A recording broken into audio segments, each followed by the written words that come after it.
ഇന്നത്തെ രാഷ്ട്രീയ പാർട്ടി എന്ന് പറയുന്നത് അതിൻ്റെ നേതാവ് ആരാ എന്നുള്ളതാണ്. ആ നേതാവിൻ്റെ വീക്ഷണം എന്തെന്നുള്ളതാണ്. ആ നേതാവിൻ്റെ ചിന്ത എന്തെന്നുള്ളതാണ്. അയാളുടെ പക്വതയും ഭാവിയെക്കുറിച്ചുള്ള ചിന്തയും ബോധവും എന്താണെന്നുള്ളതാണ്. അതാണ് പ്രശ്നം. അപ്പോൾ നല്ല നേതാക്കന്മാരില്ലാത്തതാണ് പ്രശ്നം, അല്ലാതെ പാർട്ടികളല്ല. എല്ലായിടത്തും അങ്ങനെയല്ലേ. ഒരു സ്ഥാപനം അങ്ങനെ തന്നെയല്ലേ. ഇപ്പം ലുലു ഗ്രൂപ്പ് എന്ന് പറയുന്നത് അതിൻ്റെ ലീഡർഷിപ്പല്ലേ അതിൻ്റെ ശക്തി. ലീഡർഷിപ്പ് ഇല്ലെങ്കിൽ ഇപ്പം 80,000 ജോലിക്കാരെല്ലാം കൂടെ ചേർന്നാൽ ലുലു ഉണ്ടാവില്ല. അവരെല്ലാം കേരളത്തിലുണ്ടായിരുന്നു.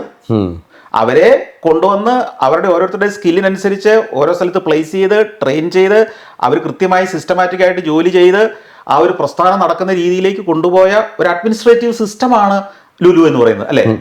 അതിന് നേതൃത്വം കൊടുത്തയാളുടെ വിഷനാണ് അതിന്റെ പിന്നിൽ. ഒപ്പം വിഷനുള്ള പലരെ കൂട്ടിച്ചേർത്തു അദ്ദേഹം എന്നുള്ളതാണ്. എന്ന് പറഞ്ഞതുപോലെയാണ് രാഷ്ട്രീയ പാർട്ടികളും. ആ രാഷ്ട്രീയ പാർട്ടിയുടെ നേതാവ് ഉണ്ടാവണം. ആ നേതാവിനും ആ നേതൃത്വത്തിനും കൃത്യമായ കേരളത്തിലെ ഓരോ വിഭാഗത്തെക്കുറിച്ചും ഓരോ വകുപ്പിനെക്കുറിച്ചും അല്ലെങ്കിൽ ഓരോ സെക്ടറിനെക്കുറിച്ചും കൃത്യമായ ധാരണ ഉണ്ടാവണം.